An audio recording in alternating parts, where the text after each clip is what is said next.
बहुत बढ़िया बढ़िया स्टॉक्स पिक कर रहे थे और वो स्टॉक्स मैं देखता रहता हूँ, हाईज के आसपास इस समय कारोबार कर रहे हैं। बताइए व्यू क्या है नए संवत के लिए आपका?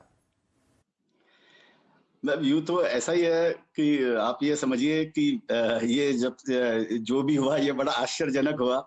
और मेरे ख्याल से बहुत कम लोगों ने ऐसा सोचा होगा कि ऐसा भी होता है लाइफ के अंदर में, क्यों आप जो सोचते हैं वो नहीं होता है। तो जैसे वो क्या कहावत है ना कि क्या man proposes and God disposes, तो वैसा ही है। ये जो तेजी है। और जो सिलेक्टिव मार्केट में ध्यान रखना चाहिए।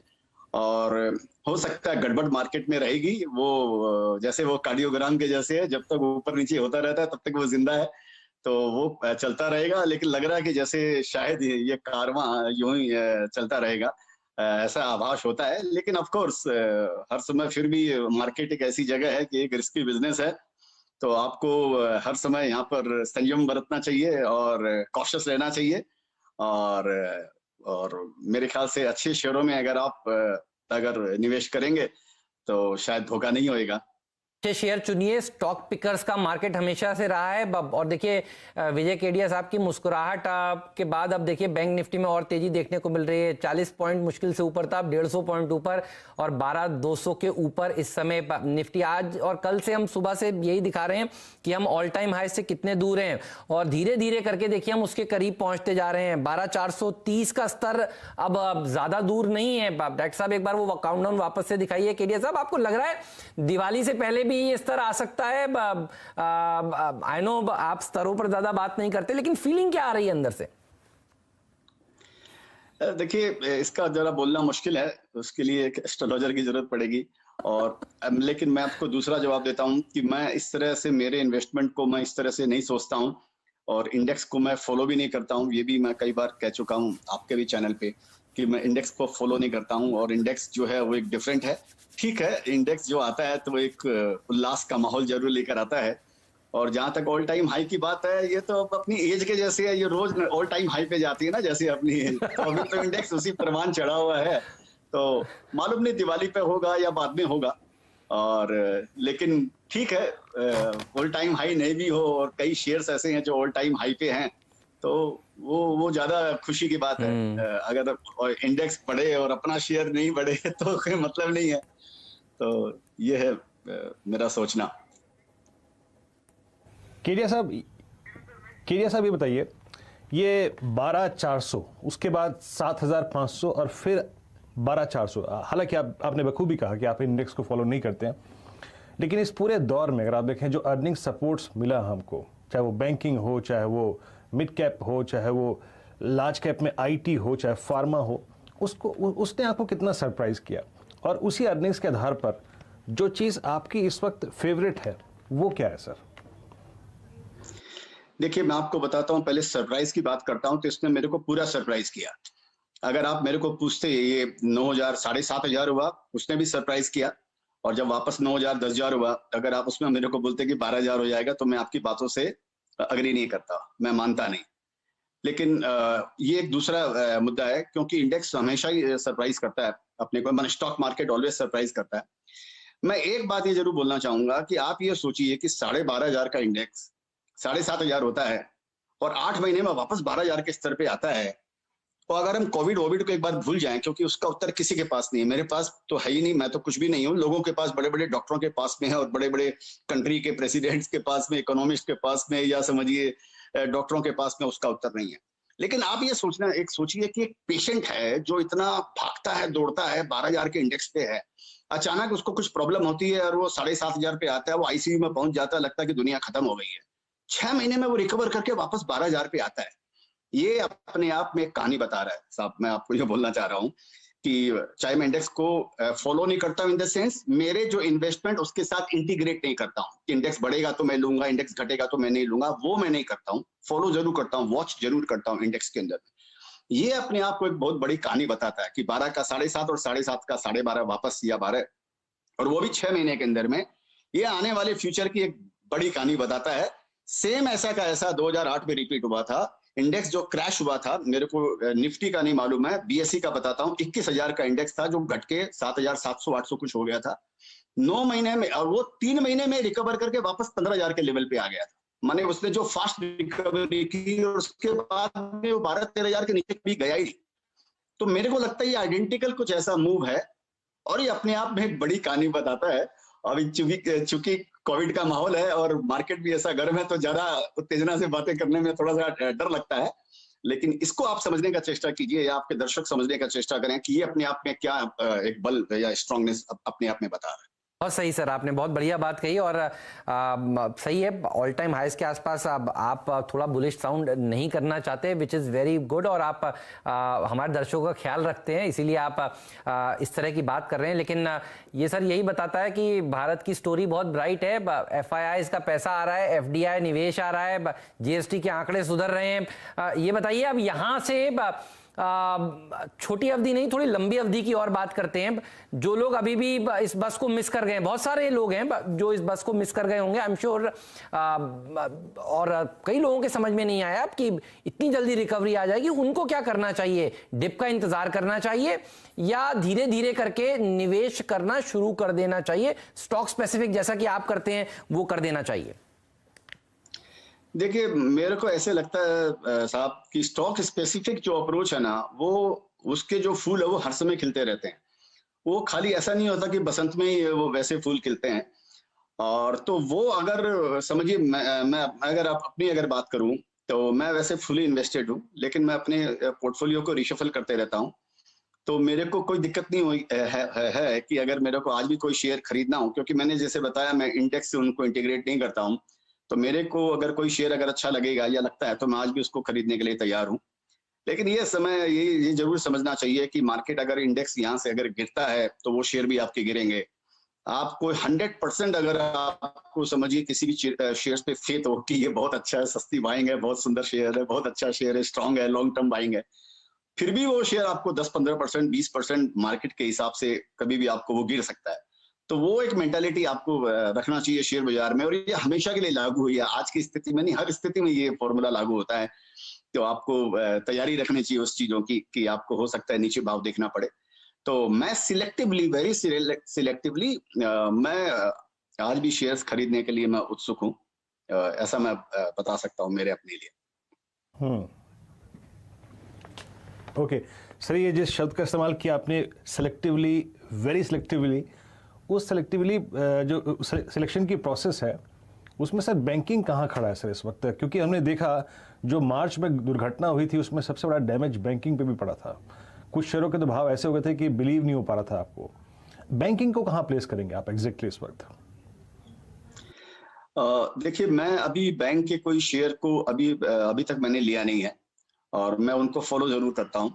वो तो हर सेक्टर के कुछ शेयर्स को फॉलो करता हूँ, 200, 300, 400 शेयर्स को जरूर फॉलो करता हूँ।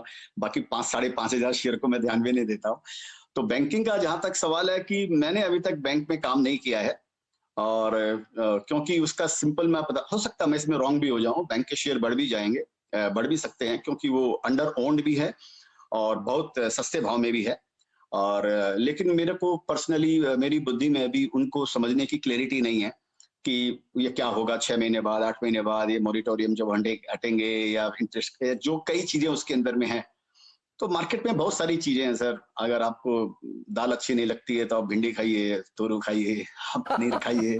तो बहुत चॉइस है। तो जरूरी नहीं है कि हमको बैंक में, अगर मैं मेरे लिए बता रहा हूँ कि अगर मैं बैंक में इन्वेस्ट नहीं करूंगा तो मेरा कुछ प्रॉब्लम हो जाएगी मेरे को। तो एज ऑन टुडे मैं पर्सनली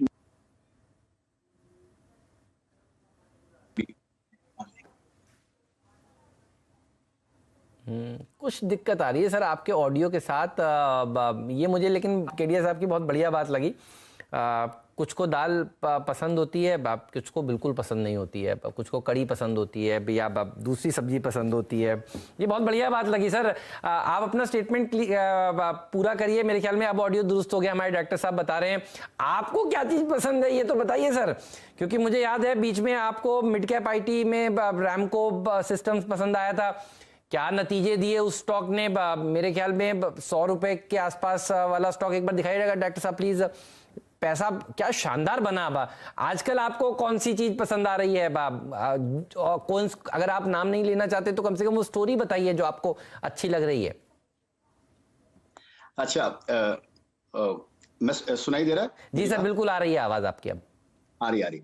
तो देखिए, जैसे आपने सही बताया कि जब अपनी लास्ट बात हुई थी तो मिड कैप आईटी मेरे को अच्छा लगता था। मेरे को आज भी, मैं भी मेरा जो भी आज मैं मेरे पोर्टफोलियो को जो रिशफल कर रहा हूँ, जो मैंने आपको बताया अभी, और जो भी मेरा ध्यान है वो खाली एक ही सेक्टर पे है, और उसका नाम है टेक्नोलॉजी। और मैं मेरे इधर उधर के जो भी शेयर, जब मेरे को मौका मिलता है मैं उनको निकाल कर मैं खाली टेक्नोलॉजी पे फोकस करना चाहता हूँ। मेरे को लगता है कि ये टेक्नोलॉजी का जो टाइम है ये शुरू हो गया है। और इसमें भी मैं आपको और थोड़ा सा क्लैरिटी देता हूँ, टेक्नोलॉजी में भी मेरे को प्रोडक्ट कंपनी में भी मेरा ध्यान तेज है अगले 5-10 सालों के लिए। क्योंकि 5-10 सालों का कोई विजन बोलना अभी बेमानी है अभी ऐसे माहौल के अंदर में, कोविड के माहौल में या अनिश्चितता के माहौल में। लेकिन फिर भी हम टारगेट तो वैसा ही रखते हैं, चाहे हम अपने टारगेट को बाद में हम चेंज कर दें। तो मेरे को टेक्नोलॉजी में, और टेक्नोलॉजी में जो प्रोडक्ट कंपनी है, मेरे को लगता है कि उनका भविष्य बहुत अच्छा है हिंदुस्तान के अंदर में। और उनकी जो वैल्यू है वो आज के दिन सर्विस कंपनी से बहुत नीचे है। मेरे को लगता है कि आईटी के अंदर में प्रोडक्ट कंपनी की जो वैल्यूएशन जो है वो सर्विस कंपनी से बेटर होनी चाहिए, उनसे ज्यादा ज्यादा होनी चाहिए।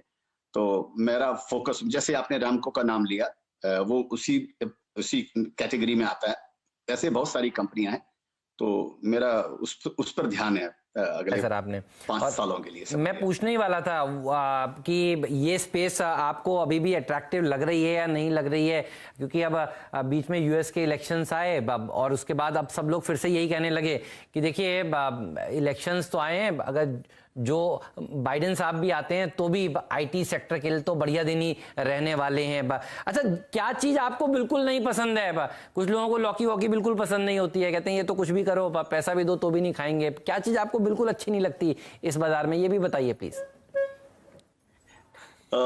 जैसे मैंने बताया, एक तो मैं जो भी पुराने जो शेयर, अगेन मैं रॉन्ग हो सकता हूँ, जैसे बताया इंडिविजुअल चॉइस है, तो ये मैं खाली अपना क्या मेरा अपना पर्सनल व्यू क्या है वो मैं खाली शेयर कर रहा हूँ आपके साथ में। जैसे मैंने आपको बताया, मेरा बैंकिंग में अभी जब तक हम बात कर रहे हैं तब तक मेरा बैंकिंग में मैंने कोई कमिटमेंट नहीं किया है, और वो शायद अभी मैं शायद करूंगा भी नहीं, उस पर मैं ध्यान देता हूँ। और उसके अलावा जो कमोडिटी के शेयर्स हैं, सब लोग बातें करते हैं कि हाँ स्टील का नया साइकिल चालू हो गया है, सीमेंट में बूम है, जरूर होगा, और भी बढ़ेंगे, लेकिन मैं उन सब चीजों को अवॉइड करना चाहता हूँ। जो ओल्ड इकोनॉमी के शेयर्स हैं तो उनको फिलहाल मैं अवॉइड करना चाहता हूँ, और मैं खाली डिजिटल टेक्नोलॉजी के अंदर में, और उनमें भी बेसिकली प्रोडक्ट कंपनी, उन पे फोकस कर रहा हूँ। बाकी के सारी चीजें मेरे लिए अवॉइड है, आप ये समझ लीजिए इन्वेस्टमेंट पॉइंट ऑफ व्यू से। ओके सर, ये जो आपने आईटी का जिक्र किया, और स्पेशली अगर आप देखें प्रोडक्ट कंपनी, तो I mean as a investor जब मैं आपको सुन रहा हूँ तो क्या मिड कैप आईटी पे ज़्यादा फोकस करूँ? अगर आप देखिए ये पिछले 6 महीने के पीरियड ने सारी सोच को बदल के रख दिया। जब पहले दिन हमको बोला गया था कि आपको वर्क फ्रॉम होम करना है तो हमें समझ में नहीं आया कि ये होगा कैसे, लेकिन आज की तारीख में आईटी की बड़ी वर्कफोर्स घर से काम कर रही है और बहुत सक्सेसफुल काम कर रही है। तो आपको क्या लगता है कि मिड कैप आईटी पे ज्यादा फोकस करें? ये बिजनेस बिल्कुल बदल चुका है, इस बार के रिजल्ट्स भी हमने देखे। हाँ, मेरा कुछ ऐसा ही व्यू है। इसमें लार्ज कैप आईटी भी अच्छा करेंगे, लेकिन मैं मिडिल क्लास और मिड कैप पे ही भरोसा करता हूँ, क्योंकि मिडिल क्लास हूँ। तो मेरे को मिड कैप, ऐसे भी मेरा शेयर बाजार में मिड कैप में इन्वेस्ट करता हूँ, तो मिड कैप आईटी मेरे को अच्छा लगता है, जैसा आपने सही बताया। और जो वर्क फ्रॉम होम है, एकदम सही बात है कि पहले से ऐसे सोचा ही नहीं जाता था कि ऐसा हो सकता है। लेकिन बड़ी बड़ी कंपनियों के 75% वर्कफोर्स उन्होंने डिसाइड कर दिया है, उन्होंने डिक्लेयर कर दिया है उन्होंने कि भैया आप वर्क फ्रॉम होम ही करना है। अब तो टीसीएस का या टेक महिंद्रा का भी कुछ स्टेटमेंट आया था कि वो रिक्रूटमेंट इसी बेसिस पे कर रहे हैं कि वर्क फ्रॉम होम ही है, माने उसके। तो ये तो पूरा रेवोल्यूशन हो गया ना, पूरा सिनेरियो ही चेंज हो गया कि जैसे आप वो रोटरी वाला फोन यूज करते थे या मोबाइल फोन यूज करते हैं। तो समय के साथ साथ आपको भी इवोल्व होना जरूरी है, समय के साथ साथ आपको भी बदलना जरूरी है। आप नहीं बदलेंगे तो आप पीछे रह जाएंगे लाइफ के अंदर में, लोग आपसे आगे बढ़ जाएंगे। तो इसीलिए मेरे को आपने दुरुस्त फरमाया, मिड कैप आईटी और प्रोडक्ट बेस्ड कंपनी बेसिकली, या और टेक्नोलॉजी कंपनी मेन। आप जैसे टेक्नोलॉजी, चाहे टेलीकॉम भी टेक्नोलॉजी की कंपनी अगर उसमें और टेक्नोलॉजी अगर है, मेरे को वो अच्छा लगता है। बहुत सही आपने कहा, टेलीकॉम टेक्नोलॉजी का भी अच्छा फ्यूचर है इंडिया के अंदर में। क्योंकि टेलीकॉम के जो भी प्रॉब्लम थे वो सारे दुख ऐसे लग रहा है खत्म हो चुके हैं। जो अपने देख रहे हैं कि रिलायंस में कितना बड़ा पैसा आ गया, भारती भी रिकूप कर रहा है, वोडाफोन भी सर्वाइवल के लिए कर रहा है। तो कोई भी टेक्नोलॉजी कंपनी में मेरे को वो उसका फ्यूचर अच्छा लगता है। तो अगले 5-10 सालों में के लिए आपको ये सेक्टर पसंद है, तो इसका मतलब नए संवत में तो देखिए आप इस सेक्टर के ऊपर बुलिश रहने ही वाले हैं। कुछ दिनों में देखिए नाम सामने आएंगे, अभी तो आप नहीं बता रहे हैं, बोल रहे हैं, लेकिन आई एम श्योर आप कुछ और टेक्नोलॉजी कंपनियों को क्लोजली देख रहे होंगे। लेकिन सर जाते जाते ये जो दस्तूर आपके साथ हमारा रहा है, इस समय के मौके को देखकर कोई एक बढ़िया सा गीत गुनगुनाइए प्लीज। आपकी आवाज इतनी मधुर है, हम लोग हमेशा याद करते रहते हैं कि आप अगली बार कब आएंगे और कब हम आपसे रिक्वेस्ट करेंगे। और आप जो सिचुएशन पर वन लाइनर्स देते हैं, क्या कहने हैं सर, जाते जाते कुछ हो जाए सर बढ़िया वाला। तो देखिए सर, मेरे को मालूम था लास्ट टाइम के जैसे आप कुछ ना कुछ पूछेंगे, तो मैं तैयारी कर होमवर्क करके रखा हूं मेरा। तो मैं आपको एक 2 लाइन की एक कविता सुनाता हूँ। 2 लाइन की है और वो लिखी है हिमकर श्याम जी ने, वो अपने दैनिक जागरण से जुड़े हुए हैं। तो बहुत सुंदर 2 लाइन उन्होंने लिखी है।